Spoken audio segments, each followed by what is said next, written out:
लोग बहुत देर से यहाँ इंतज़ार कर रहे हैं और आपने जैसा देखा कि हम लोगों की मीटिंग लगभग 2.5 घंटे चली। राष्ट्रमंच की ये मीटिंग 2.5 घंटे चली और बहुत सारे मुद्दों पर चर्चा हुई। किन मुद्दों पर चर्चा हुई और क्या तय हुआ, इसके बारे में विस्तार से आपको हमारे 2 साथी जो यहाँ उपस्थित हैं, 3 साथी, मजीद साहब, घनश्याम तिवारी और पवन वर्मा,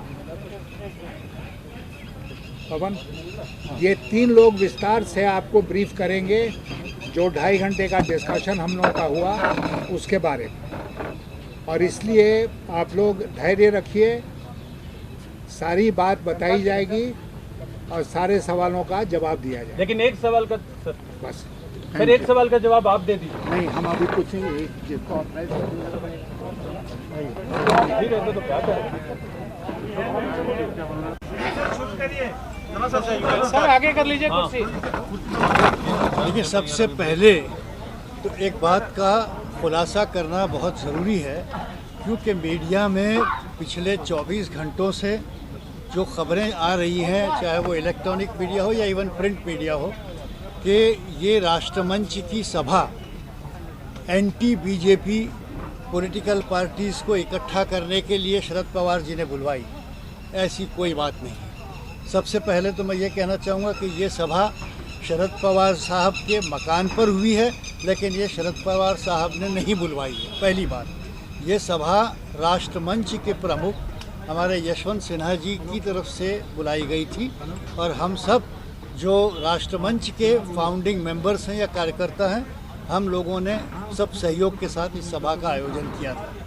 दूसरी बात, ये प्रचार हो रहा है कि ये एक राजनीतिक बड़ा कदम उठाया जा रहा है शरद पवार साहब के ज़रिए और जिसमें कांग्रेस को अलग थलग छोड़ दिया गया है।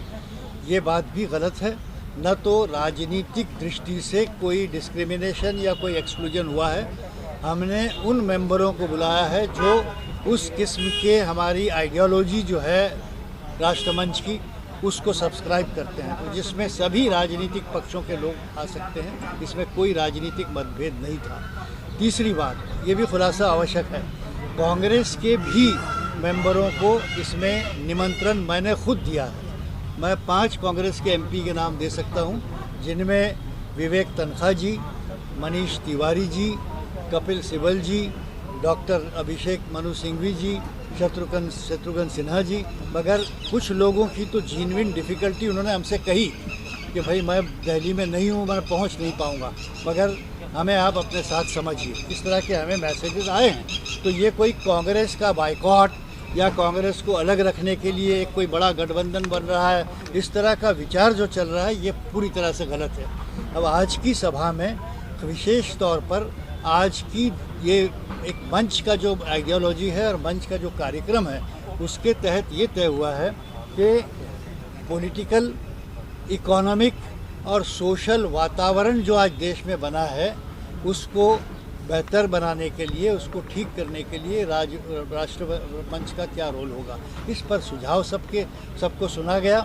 और इसमें अच्छे नॉन पॉलिटिकल लोग भी रहे जिनको सुना गया। जावेद साहब ने अपनी बात रखी, जावेद अख्तर साहब ने, और जस्टिस AP शाह साहब ने भी अपनी बात रखी।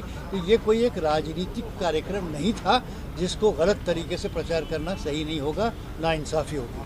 अब वो इस मुद्दे में किसने क्या कहा और अल्टीमेटली क्या तय हुआ, ये हमारे साथी समाजवादी पार्टी के हमारे स्पोक्सपर्सन और हमारे फाउंडर मेंबर घनश्याम जी बताएंगे। नमस्कार साथियों, बहुत बहुत धन्यवाद आप सभी लोगों का कि आप सभी लोगों ने इतने समय तक इस चर्चा का आप लोग हिस्सा रहे। हालांकि चर्चा अंदर हो रही थी, लेकिन चर्चा के विषय में चर्चा पूरे देश में हो रही थी और इसमें आप सब लोगों की बहुत बड़ी भूमिका है। तो इसके लिए मैं आप सभी को धन्यवाद देता हूँ। राष्ट्रमंच की ये प्रथम बैठक है जिसमें सभी साथी जो आ सके, जो सदस्य पहले भी आते रहे हैं, पार्टियों के दायरे से ऊपर उठ करके राष्ट्र के मुद्दों पर अपनी सोच रखने वाले, पब्लिक लाइफ में एक ऊंची स्टैंडिंग रखने वाले, ऐसे सभी लोग राष्ट्रमंच का हिस्सा रहे हैं। तो आज जो चर्चाएं हुई, सबसे पहले मैं उसका निचोड़ बताना चाहता हूं। जो सबसे महत्वपूर्ण निचोड़ है उसका, वो ये है कि इस देश में बेहद आवश्यक है कि एक ऑल्टरनेट विजन तैयार किया जाए, एक ऐसी सोच तैयार की जाए जो वाकई इस देश के ज्वलंत मुद्दों पर, जिससे देश का आम नागरिक जुड़ा रहता है और जिससे वो आगे बढ़ने की सोच सकता है, उन मुद्दों पर वो सोच बुलंद हो। तो उस ऑल्टरनेट विजन के लिए राष्ट्रमंच ने अधिकृत किया है कि यशवंत सिन्हा जी, जो कि इसके मुख्य फाउंडर हैं, कन्वीनर हैं, वो एक टीम गठित करेंगे जो हर प्रकार के मुद्दे पर एक मजबूत विजन देश को देगा। इस विजन का हिस्सा देश के नागरिक होंगे, देश की सामाजिक संस्थाएं होंगी, राजनीतिक दल इस विजन का हिस्सा बनेंगे। और इस तरीके से ऐसा नहीं होगा कि हमारे युवा देश में विजन का अकाल हो, और खासकर सिर्फ इसलिए अकाल हो जाए कि मौजूदा सरकार किसी विजन पर काम नहीं कर रही। तो एक पहला निचोड़ इसका ये है, उस विजन में तमाम चीज़ें होंगी। आप सभी लोग ग्राउंड पे कवर करते हैं, चाहे वो अर्थव्यवस्था की बात हो, बेरोजगारी की बात हो, किसान के मुद्दे हों, देश की लोकतंत्र की व्यवस्था की बात हो, प्रेस की बात हो, महंगाई की बात हो, पेट्रोल डीजल की बात हो, हर तरीके का सेंटर स्टेट रिलेशनशिप हो, हर तरह के मुद्दे उस विजन का हिस्सा बनेंगे। और वो विजन इंक्लूसिव विजन होगा, वो एक पॉजिटिव विजन होगा, देश को आगे बढ़ाने वाला। वो एक कन्फ्रंटेशनल विजन की बात नहीं है, ये एक पॉजिटिव विजन की बात है अगली पीढ़ी के लिए। दूसरी बात जो बहुत महत्वपूर्ण है, जिसके बारे में मजीद सर ने कहा भी, कि ये अहम है कि राष्ट्रमंच एक ऐसे मंच के रूप में रहे जो सबको सम्मिलित कर सके।